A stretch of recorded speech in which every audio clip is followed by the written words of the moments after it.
Teach extra के YouTube channel में आपका स्वागत है। मैं हूं अमित कुमार और आज हम पढ़ने वाले हैं प्रिंसिपल्स ऑफ लैंग्वेज टीचिंग, जो कि आपके CTET 2020 जुलाई में इंग्लिश पेडागोजी में पूछा जाएगा। तो आइए शुरू करते हैं। प्रिंसिपल्स ऑफ लैंग्वेज टीचिंग हमारा 7वां जो प्रिंसिपल है वो है theory of exposure to the language. मतलब लैंग्वेज के प्रति आपको एक्सपोजर, मतलब लैंग्वेज आप पढ़ेंगे तो आपको लैंग्वेज का एक्सपोजर होगा। ठीक है। Learners should be provided with language familiar environment so that they could get maximum opportunities to listen and speak। मतलब लर्नर को जो है लैंग्वेज फेमिलियर इन्वायरमेंट प्रदान करना चाहिए। अगर बच्चा इंग्लिश सीखना चाहता है तो मतलब लर्नर को वैसा इन्वायरमेंट देना चाहिए जिसमें ज़्यादा से ज़्यादा इंग्लिश का यूज़ हो। अगर आप इंग्लिश मीडियम में पढ़ते हैं और अगर आपको इंग्लिश मीडियम का मतलब वैसा आपका इन्वायरमेंट है तो आप इंग्लिश आसानी से सीख पाएंगे। ठीक है। ताकि मतलब ऐसा इन्वायरमेंट क्यों दिया जाना चाहिए, क्योंकि बच्चे आसानी से जो है उस भाषा को सुन सकें और उसको बोल सकें। ठीक है। क्योंकि बच्चे क्या करते हैं, इमिटेट करते हैं, जो भी मतलब सीखते हैं उसको इमिटेट करते हैं। तो आसानी से अगर वो किसी भी भाषा को सुन रहे हैं तो बच्चे उसी भाषा के वर्ड्स को रिपीट करेंगे, तो इससे क्या होगा, उनमें जागरूकता पैदा होगी, उस वर्ड के प्रति मोटिवेशन आएगा और उस मतलब विषय के प्रति, उस लैंग्वेज के प्रति रुचि आएगी। ठीक है। Environment can be created by ample use of language by the teacher. और इन्वायरमेंट कैसे मतलब क्रिएट होगा, तो मतलब उस वर्ड के ज़्यादा से ज़्यादा यूज़ से, मतलब उस लैंग्वेज के वर्ड के ज़्यादा से ज़्यादा यूज़ से। फॉर्मिंग ऑफ लैंग्वेज क्लब का निर्माण करके, डिस्प्लेइंग चार्ट्स के द्वारा उस वर्ड्स को दिखा के, and using audio visual devices, और ऑडियो विजुअल डिवाइसेस का यूज़ करके। ठीक है। कोरिलेशन विथ लाइफ, उस लैंग्वेज का लाइफ के प्रति रिलेशन बताना। ठीक है। The subject matter taught in English should correlate with life, जो सब्जेक्ट मैटर आप इंग्लिश में पढ़ा रहे हैं उसका कोरिलेशन हम दिखाएंगे लाइफ में। लाइफ में कहाँ कहाँ उस भाषा का यूज़ होता है, कैसे हमारे मतलब समाज से, हमारे मतलब भविष्य से वो भाषा जुड़ी हुई है। ठीक है। The course material and audio visual aids should be correlated to the child's life, और जो आपका कोर्स मटेरियल है वो बच्चों के जीवन से जुड़ा होना चाहिए।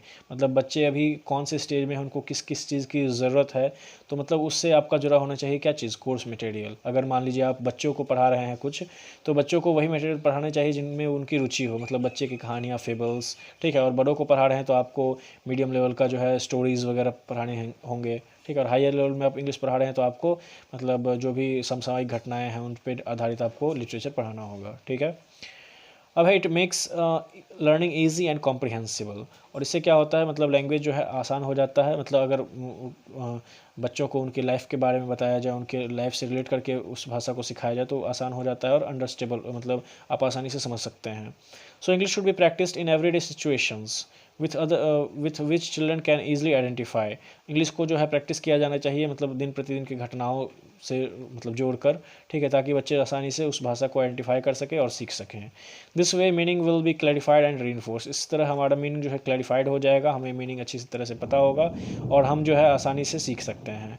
अब है 9वां थ्योरी ऑफ ऑरल अप्रोच। ठीक है। तो speech motivates the learners to learn. Speech से क्या होता है, बच्चे मतलब सीखते हैं, मतलब बच्चों में प्रेरणा आती है सीखने की। अगर आप बच्चों को कुछ बोलोगे तो बच्चों में मतलब उत्सुकता होती है, मैं भी उस शब्द को बोलूँ। ठीक है। Speech must precede reading, speech से पहले मतलब क्या आता है, रीडिंग। ठीक है। Speech must precede reading and writing. ठीक है। रीडिंग और राइटिंग से पहले क्या आना चाहिए, स्पीच आना चाहिए। मतलब अगर आप बच्चों को कुछ लिखने या मतलब पढ़ने के लिए दे रहे हैं, उससे पहले आप उसको पढ़ के सुनाइए, उसको मतलब बोल दीजिए, ताकि बच्चे में एक समझ विकसित हो, तब आप उसको लिखने और पढ़ने का मौका दीजिए। Introduction to lessons should begin orally, as learning to speak a language is always the shortest way to learning to read and write।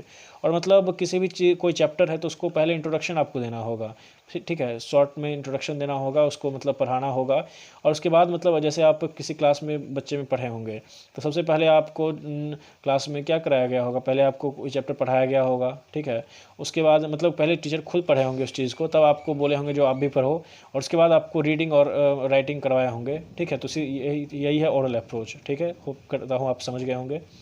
अब है theory of selection and gradation. ठीक है। Items of learning should be presented according to the order of ease. मतलब जो भी मतलब आप सिखा रहे हैं उसको ऑर्डर ऑफ ईज में, मतलब हो गया जो आसान चीज़ है वो पहले, जो हार्ड चीज़ है वो बाद में। ठीक है। आसान से हार्ड की तरफ हम लोग बढ़ेंगे। ठीक है। इसको बोलते हैं gradation. It should not be too rigid grading, और मतलब उतना टाइट ग्रेडिंग भी नहीं होगा जो मतलब आपको तुरंत हार्ड दे दिया जाए या फिर तुरंत मीडियम दे दिया जाए, पहले वो आसानी से, ठीक है, पहले मतलब आसानी से, उसके बाद मतलब जो जो आसान चीज़ हैं वो दी जाएंगी, फिर उससे भी थोड़ा डिफिकल्ट, फिर उससे थोड़ा डिफिकल्ट, फिर थोड़ा डिफिकल्ट, ऐसे मतलब चलेगा ग्रेडेशन वाले थ्योरी में, ठीक है। Essential vocabulary and basic structure of language should be taught first, और मतलब बच्चों को पहले शब्दकोश, जो आवश्यक शब्दकोश हैं और बेसिक स्ट्रक्चर लैंग्वेज का पढ़ाया जाना चाहिए। उसके बाद there should be structure and vocabulary grading, और मतलब स्ट्रक्चर पे और वोकेबलरी पे ग्रेडिंग होनी चाहिए, मतलब वही जो आसान पहले और हार्ड बाद में, मीडियम मतलब आसान, मीडियम, उसके बाद हार्ड, ठीक है। Selection and gradation should depend on their frequency, usefulness, teachability and difficulty language, और सिलेक्शन और ग्रेडेशन जो है वो किस पे मतलब डिपेंड करेगा, आपके मतलब यूज़फुलनेस पे, क्या उसका महत्व है भाषा का, कैसे मतलब उसको सीख के आपको क्या फ़ायदा होगा, और उसके डिफ़िकल्टी लेवल पे। ये हमारा था ग्रेडेशन और सिलेक्शन का थ्योरी, ठीक है।